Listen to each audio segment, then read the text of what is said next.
everyone, welcome to our YouTube channel Om Labs. Today in this video we will see that how can we obtain medium resistance value using portable Wheatstone bridge, right? तो ये हमारा portable Wheatstone bridge apparatus है जिसकी help से हम किसी भी medium resistance का जो वैल्यू है वो ऑब्टेन कर सकते हैं।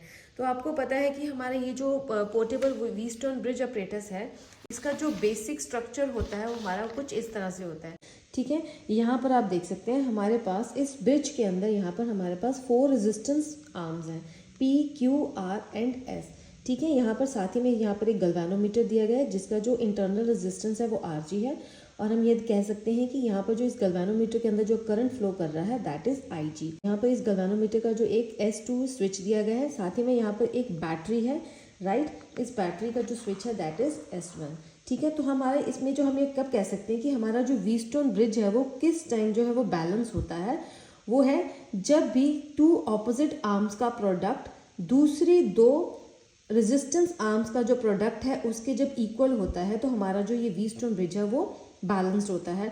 उस टाइम इस गल्वानोमीटर के अंदर जो रीडिंग होती है वो 0 होती है। यहाँ पर इस सर्किट के अंदर से कोई भी करंट जो है वो फ्लो नहीं करता है, इसलिए उस टाइम जो हमारी ये गल्वानोमीटर हमें 0 रीडिंग जो दिखाता है, ठीक है। तब हम कह सकते हैं कि product of these 2 opposite arms is equal to the product of these other 2 opposite arms, ठीक है। जिससे कि हम इस तरह से कुछ लिखते हैं एट बैलेंस पोजीशन हमारा जो होता है PS is equal to RQ।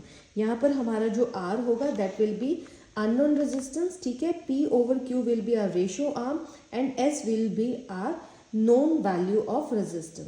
इसी प्रिंसिपल के बेस के ऊपर हमारे पास यहाँ पर जो हमारा पोर्टेबल Wheatstone ब्रिज होता है उसका जो प्रिंसिपल है उसी के ऊपर जो है डिपेंड करता है, ठीक है। यहाँ पर इन 2 टर्मिनल्स के अक्रॉस हमने यहाँ पर मीडियम रेजिस्टेंस का जो वैल्यू है, अननोन वैल्यू है, वो हमने यहाँ पर इसके इन 2 टर्मिनल्स के अक्रॉस यहाँ पे अटैच कर दिया है, ठीक है। यहाँ पर ये हमारी रेशियो आर्म होगी, ठीक है। यहाँ पर जो हमारा P over Q होगा that will be our this ratio arm, right. और हमारा ये जो R होगा that will be the value of this unknown resistance, ठीक है। और जो हमारा S होगा वो हम इन डायल्स की हेल्प से हम यहाँ पर क्या रेजिस्टेंस जो है वो चूज करते हैं कि ताकि हमारी इस गैल्वेनोमीटर के अंदर जो रीडिंग वो 0 आए, ठीक है। पहले हमने यहाँ पर इन 2 टर्मिनल्स के अक्रॉस जो हमने रेजिस्टेंस है उसे कनेक्ट कर लिया है, ठीक है।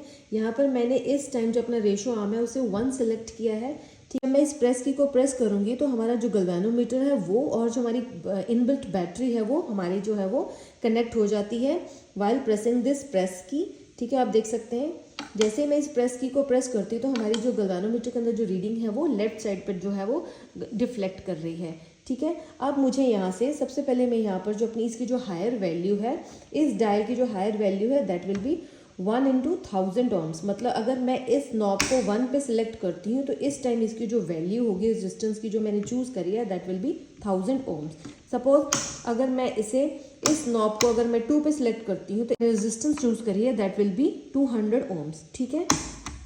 तो इसी तरह से जो बाकी डायल्स है वो भी इसी तरह से काम करते हैं that 1 into 1000 ohms each, 1 into 100 ohms each, 1 into 10 ohms each and 1 into 1 ohm each, right. तो सबसे पहले मैं यहाँ पर जो अपनी हायर वैल्यू है उसे सिलेक्ट करूँगी, तब मुझे यहाँ पे इसको प्रेस करना। तो आप देख सकते हैं पहले जो थी जब मैंने इसको सिलेक्ट नहीं किया था जो हमारी रीडिंग थी वो हमारी लेफ्ट साइड पे डिफ्लेक्ट कर रही थी। जैसे मैंने इसे 1 पे लाई हूँ तो आप देख सकते हैं हमारी जो डिफ्लेक्शन है वो राइट साइड पे चलेगी। इट मीन्स हमारी जो फर्स्ट रीडिंग है रेजिस्टेंस की जो वैल्यू है हमें वो यहाँ इसको नहीं सिलेक्ट करना है, मुझे उससे छोटी वैल्यू को जो है वो पहले सिलेक्ट करना है। डायल को 1 पे सिलेक्ट करते हैं तो इस टाइम मेरी जो रेजिस्टेंस चूज मैंने करी है दैट इज 100 ohms, ठीक है। तो अब मुझे फिर से यहाँ पर जो है इस प्रेस की को प्रेस करना है तो आप देख सकते हैं हमारे पास जो गैल्वेनोमीटर की जो रीडिंग है इस टाइम प्रॉपर जो है वो 0 आ रही है, ठीक है। तो इट मीन्स यहाँ पर इस जो हमने अननोन रेजिस्टेंस लगाया है उसका जो वैल्यू होगा दैट विल बी 100 ohm। तो आप देख सकते हैं यहाँ पर किस तरह से इस फॉर्मूला की हेल्प से हम अब जो अपना अननोन रेजिस्टेंस है उसे निकाल सकते हैं।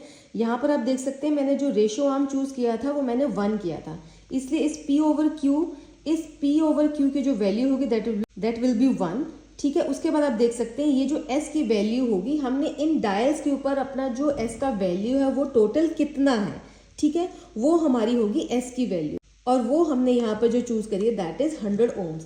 इसलिए जब मैं इस 1 into 100 ohms करूंगी तो हमारा जो अननोन वैल्यू है इस मीडियम रेजिस्टेंस का that will be 100 ohms। To check again हमने यहाँ पे जो अपना रेशो आर्म है वो मैंने इसे 1 से चेंज करके 0.1 पे रख लिया है, ठीक है। इस तरह से अब मेरा जो P/Q का वैल्यू होगा दैट विल बी 0.1। अब मुझे यह चेक करना है कि मैं S इन डायल्स की हेल्प से मैं यहाँ पर क्या चेंजेस करूँ कि जो मेरी वैल्यू है वो जो इस अननोन वैल्यू की है वो राइट वैल्यू आए। दोबारा से मैंने इन सब डायल्स को 0 पे रखा है। विद द सेम प्रोसीजर आप देख सकते हैं मुझे सबसे पहले यहाँ पर हायर वैल्यू वाली जो है अपना डायल है उसे रोटेट करना है, ठीक है। अब मैंने यहाँ पर जो अपनी रेजिस्टेंस की वैल्यू चूज करी है दैट इज 1/1000 ohms, ठीक है।